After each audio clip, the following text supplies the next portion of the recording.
Shalom saudara-saudara, kita bertemu lagi di dalam firman Tuhan, renungan harian kita.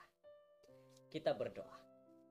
Bapa di sorga, terpuji namamu ya Tuhan, sudah memberkati kami dan melindungi kami, memimpin kami dan menjaga kami sehingga kami berada dalam keadaan yang baik. Saat ini kami mau mempelajari firman-Mu, berikan kami pikiran hati yang baik. Dalam nama Yesus, amin. Judul firman Tuhan kita pada saat ini adalah 153 ekor ikan besar. 153 ekor ikan besar. Yohanes 21 ayat 6 dan 11 berkata, lalu mereka menebarkannya dan mereka tidak dapat menariknya lagi karena banyaknya ikan. Simon Petrus naik ke perahu lalu menghela jala itu ke darat. Penuh ikan-ikan besar, 153 ekor banyaknya, dan sungguh pun sebanyak itu jala itu tidak koyak. Apabila murid-murid menebarkan jala mereka ke dalam air yang jernih di danau itu, mereka tidak melihat apa-apa dan tidak mengharapkan apa-apa. Akan tetapi ketika jala itu ditebar dalam air yang kosong sebelah kanan perahu, dengan tiba-tiba semua ikan dari semua arah dengan cepat berenang masuk ke dalam jala dan serta-merta jala itu penuh melimpah. Para rasul pastinya terkejut dan hampir tidak dapat memegang jala yang sekarang sangat berat karena penuh dengan ikan-ikan besar. Satu mujizat yang sangat-sangat luar biasa. Pasti para murid-murid pada waktu itu benar-benar terkejut karena mereka sudah mendahului pergi masuk ataupun menebarkan jala mereka, tapi tidak ada hasil. Sehingga pagi mereka kembali tanpa punya hasil. Tetapi apabila Yesus datang, malah dia menebarkan semakin banyak pula isi dalam jala tersebut. Saudara-saudara, ketika mereka mulai menarik tangkapan yang mengejutkan itu, mereka menyadari bahwa Yesuslah pakar penjala yang telah mengarahkan mereka untuk menabur jala mereka di sebelah kanan. Petrus yang selalu bersikap spontan sangat gembira dan serta-merta terjun ke dalam air untuk berjumpa dengan Yesus. Inilah yang dilakukan oleh Petrus. Apa dia lakukan? Dia gembira dan dia terjun bertemu dengan Yesus.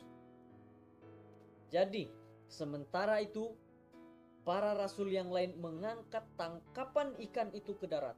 Seperti mana ahli perniagaan yang baik, mereka menghitung setiap ikan dan dicatat bahwa terdapat 153 ekor ikan besar yang pasti boleh menghasilkan sejumlah uang yang banyak di pasaran.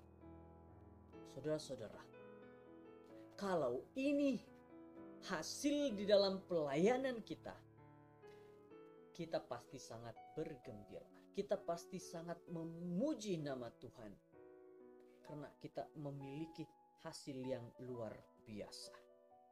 Ellen G. White dalam Kerinduan Segala Zaman membuat suatu ulasan yang mendalam tentang episode di danau ini dalam Injil Yesus. Dan Yesus mempunyai suatu tekad,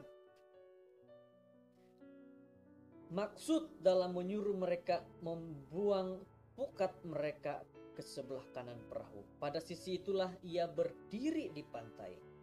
Itulah sisi iman. Jika mereka bekerja sama dengan dia, berdiri dengan kuasa ilahi yang bergabung dengan kuasa usaha manusia, maka tidak mungkin gagal dalam setiap kemajuan.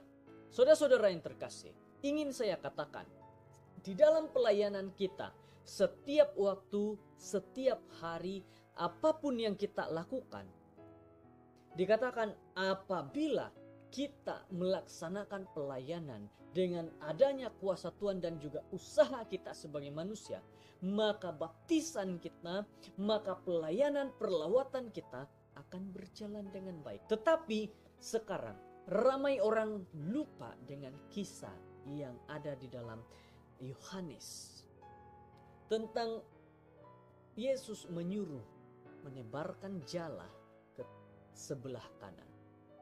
Saat ini Yesus memanggil kita kembali. Mari tebarkan kembali jala kita agar kita dapat menangkap lebih banyak jiwa-jiwa lagi. Kita lebih banyak mendapat jiwa untuk dimenangkan bagi Yesus. Saudara yang terkasih dalam Tuhan Yesus, dengan kuasa Tuhan dan usaha kita, pasti kita dapat membawa ramai jiwa datang kepada Yesus. Pelajaran di sini adalah jelas. Tiada Yesus, tiada ikan. Jika kita mau menjadi penjala manusia yang berjaya, maka kita tidak akan berjaya menjala seorang diri. Jadi lain kali, apabila Anda keluar untuk bersaksi, pastikan Anda membawa Yesus bersama Anda. Kehadirannya akan membuat perubahan di dunia karena dengan mengikut Dia, kita dijadikan penjala manusia. Saudara-saudara, pada saat ini saya teringat pada saat saya sendiri menjadi seorang literatur evangelis, penjual buku kerohanian. Seringkali akan diberitahu sebelum pergi keluar untuk mengedarkan buku-buku kesehatan maupun buku rohani. Berdoalah terlebih dahulu, karena sanalah kita berserah penuh kepada Yesus. Itulah usaha kita untuk melaksanakan memberikan buku-buku rohani dan kesehatan kepada orang di luar sana. Jadi, tanpa Yesus maka hasil kita juga tidak memberangsangkan. Tetapi dengan adanya Yesus dalam segala pelayanan kita, usaha kita kelihatan dengan sangat baik. Saat ini saya ingin mengajak semua umat Tuhan, para pemimpin gereja, elder, siapapun, diakon, diakonis, atau para pelayan-pelayan di gereja. Mari saat kita untuk pergi kemana saja, berdoalah kepada Tuhan, minta kepada Tuhan agar disediakan satu tempat untuk pelayanan. Mungkin saudara-saudara pergi ke pekan, pergi ke rumah saudara, rumah jiran, berdoa agar ada kesempatan bercerita tentang kebenaran Tuhan. Kiranya kita diberkati dengan firman Tuhan saat ini. Mari berdoa.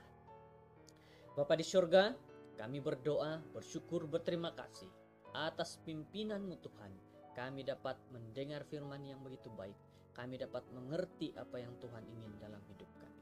Terima kasih karena Engkau memperingatkan kami untuk terus menyertai Yesus di dalam setiap usaha pelayanan kami. Inilah doa penyerahan kami dalam nama Yesus Juru Selamat.